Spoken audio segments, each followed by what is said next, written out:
So it's one thing to hear the Biden administration talk about how this economy is growing from the middle out and the bottom up, and it's really helping out the middle class. And they take a look at the inflation numbers and they cheer the inflation numbers.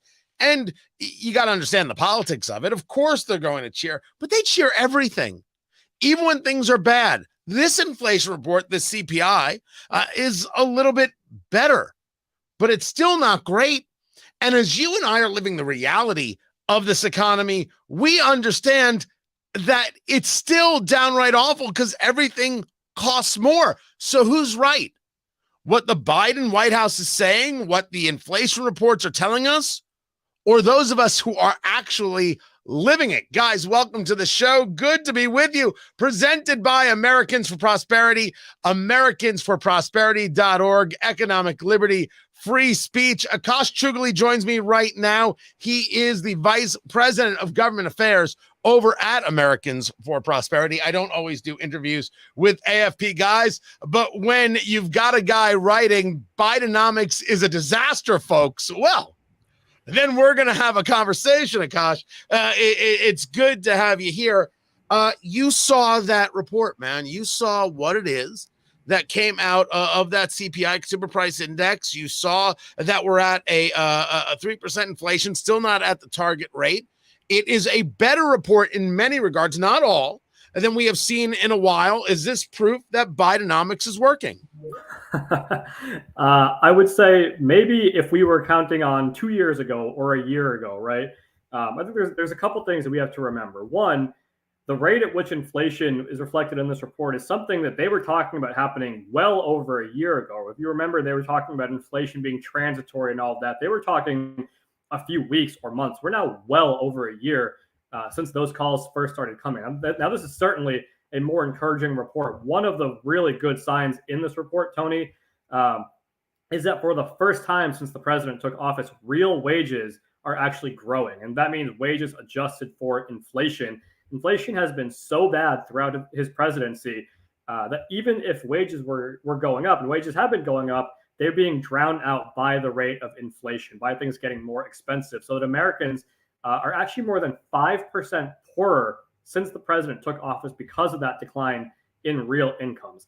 And I think the last point that I think it's important for folks to remember is just because the rate of inflation is going down, that doesn't mean prices are actually going down. This is sort of Washington wordsmithing that simply is not going to be reflected in reality, right? The average American family is paying more than $10,500 more today to afford the same quality of life as they had before President Biden took office. That extra money that they're spending, they're not getting that money back just because the rate of inflation is slowing. And so while this is certainly encouraging, things are not better than they were prior to him taking office. And that's the question of why is everything so damn expensive? And everything is so damn expensive. Airline travel is incredible. The food prices are still high. We know, for example, certain things like milk. We have farmers pouring out milk. The cows have to be milked. There isn't a market for all of it. We've seen milk prices go down, but we saw egg prices go out of control, and they're still higher than they were. So on the food part, especially, we're still at 5.7% year over year in inflation. Why hasn't food been able to normalize as the White House continues to crow about how well Bidenomics is working? This is a perfect example of, I think, the two worst elements of the Biden agenda. One is the reckless spending, and two is the regulation. Both impact food. So the administration spent an additional $6 trillion with a T, $6 trillion above baseline. What do we have to show for it? Are higher prices, right? They did nothing to improve supply chains. They did nothing to improve the labor force. And so they juiced the economy with all this additional demand, did nothing to increase supply. On the flip side, they actually made it more difficult, more expensive to produce things like food. And I think the clearest example of this are their attacks on the energy industry. Obviously, food production is super energy intensive. And now you're talking about an administration that from day one on the campaign trail waged war against those abundant, reliable, affordable sources of energy that we use to fuel cars, heat homes, cook food, produce food, run businesses, from halting new oil and gas leases, increasing barriers to energy permitting, blocking natural gas pipelines. And so that's just a sort of a quick and dirty of why food, I think more so than other things, is more expensive. And those price increases have sustained itself. We've juiced demand and made it more expensive, more difficult to produce. And I think nobody's being hit harder than that, by that than the folks that produce our food. Talking to Akash Chougule, he is the Vice President of Government Affairs for Americans for Prosperity. Over on Rumble, I got asked a question by someone affectionately known as Grandma Pinky, a longtime fan of the show, and I appreciate it. And you take a look at the Biden administration announcement just today that even though the Supreme Court said no to student loan debt payoffs, that the Biden administration simply cannot just eliminate student debt, that you've got a number like $39 billion that's going to be written off by this government. Does that have an effect on inflation? Can that actually be seen as spending, and therefore it's going to tick inflation back up?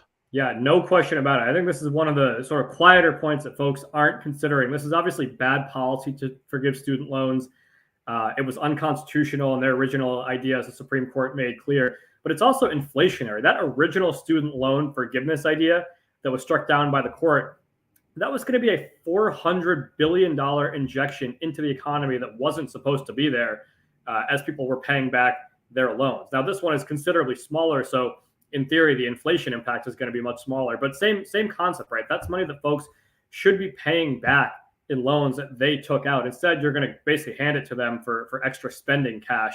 That obviously is going to have an impact on inflation, in addition to, as mentioned, being unfair, being bad policy for higher education, and being constitutionally questionable. So we now get to the point of what comes next, because we see today, it's an interesting day to have you on the show, because we saw Citigroup and JP Morgan Chase talk about hitting it out of the water. Citigroup beat expectations not only on dividend, but total revenues. JP Morgan Chase is crowing about how good things are. I guess things are good when you're the big banks and you're given the opportunity to gobble up all the little banks. And Janet Yellen is telling the little banks, if you have an issue, you're out of luck, but the big banks are going to get bailed out. You see that.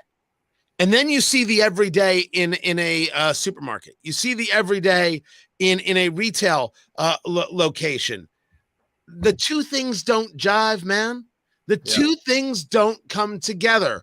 What is it that Wall Street is ignoring about Midwest Main Street? And what is it that Midwest Main Street should be ignoring about Wall Street signals? Those Wall Street signals are important, right, for sort of future growth and investment, things like that. That's all well and good. It's just making no difference today for the average American on Main Street. As I mentioned, the average American family is spending $10,500 more today to afford the same quality of life as they had before the president took office. That is not something you're going to see reflected in JP Morgan's earnings sheets. And so I think that's kind of the major disconnect, is that people that are hurt most by inflation are middle class, working class, seniors on fixed incomes, who simply can't keep up with the price increases. Now, fortunately, those price increases are slowing, but they're baked in. What has already happened over the last year plus, those price increases are baked in. You're not getting that money back. And so we've got a long way to go as far as wage gains and economic growth to make the American family feel whole again. I think that's why you're seeing, it reflected in poll numbers, 3/4 of the country feel like the country's going in the wrong direction, and the economy is number one why. Let's take a look at that. This is your article from AmericansForProsperity.org right here. You write that every claim of success the White House makes amounts to an attempt to mislead and save face, and the American people know it, evidenced by the fact that 75% think the country is headed in the wrong direction. The economy is their top priority, and they know Biden is failing. Is this a conversation of, even if things were to get better? Because I don't believe in playing the political game. I want to understand what's actually happening. But I believe that you are correct there. If you were to ask the vast majority of Americans, things are bad. And it's because, as I indicated and you were just discussing, everything actually is more expensive. This isn't the theoretical. This is the actual of our lives. Now we get into the political question. If 75% of Americans think that America is on the wrong track, that things are more expensive, that the economy is bad, what would be necessary on a political level for Biden to turn this around? Because it seems to me, outsider looking in, all right, maybe not so much an outsider, I spend more time on this than most, That this is an objective from the Biden administration to try and get the narrative out there that it's fine, it's fine, it's fine, and you shouldn't believe your lying eyes. What exactly turns this around in the eyes of Americans? Yeah, I think so. There's a couple things. I think one thing you can look at is gas prices, right? Gas prices are up more than 50% since the president took office. That's one that I think the American people feel very directly, right? You're driving to work, driving your kids to school or camp or whatever. You're filling gas. Gas prices do tend to go up in the summer. You also see it posted on the side of the road. So I think that's a really kind of clear indicator. But I think the other one is just this whole idea of real wage increases that we're finally seeing for the first time since he took office. Since the president took office, up until last month, they were getting actively poorer every month he was in office because their wage gains weren't keeping up with inflation. If we can reverse that tide, people actually start to feel better because they are doing better. That's a real con for the president, his administration officials sort of barnstorming around the country saying, "Don't believe your lying eyes." The American people just don't do that because they look at their pocketbooks and their checkbooks at the end of every week, and they see that things have gotten way worse since he took office. And their checkbooks are not lying to them. They may lie to their checkbook, but their checkbook is not lying to them. Akash Chougule from Americans for Prosperity. If you're advising people on what to look for, that, hey, maybe there is a turnaround. I mean, we should be aware of it. What to you is the biggest indicator? What says to you, oh, well, that's a good bit of news? Yeah, I keep going back to energy prices. This administration has been an absolute nightmare on energy policy. From canceling the Keystone Pipeline, halting new oil and gas leases, and then it's not even like they're boosting green energy, right? They spent $1 trillion on Inflation Reduction Act green energy subsidies, and yet they're still going around begging Venezuela and Saudi Arabia to increase their oil and gas production. They're depleting our strategic reserve, and so we're not seeing energy prices come down. And energy is an input in everything we do. Every family that needs to heat their home, cook their food, drive their car, every business that needs to run, every manufacturing facility, every agricultural operation, all of it needs energy. We're a super energy intensive economy. So long as energy prices stay elevated, we're going to be dealing with an economy that simply is not as good as it could be. One of the things I know, Tony, that you're going to be doing with us throughout the summer is joining our Prosperity is Possible tour that we're going to take all across the country. Energy is going to be a major focus of that. What does good energy policy look like? How can we get there as far as agency regulations, what Congress can do, what states can do? I think that's a really obvious sort of step one. Let's get this issue right. Let's show the American people what good looks like. Draw that contrast with the White House so they know what's possible. Yeah, I am. I'm joining the tour. It's going to be in Pennsylvania. It's going to be in West Virginia, Montana. It's going to Arizona. I'm going everywhere. I'm going nationwide, baby. There you go. We'd love to have you. Akash Chougule from Americans for Prosperity. I appreciate you taking the time to be with us, and I appreciate you guys watching the show and being a part of what we're doing. And my thanks to my sponsor, Americans for Prosperity, economic liberty, free speech. That is where it is at. I don't always have AFP people on the show, but sometimes when they're writing good stuff and making sense, I totally want to talk to them. I appreciate you, and I will catch you next time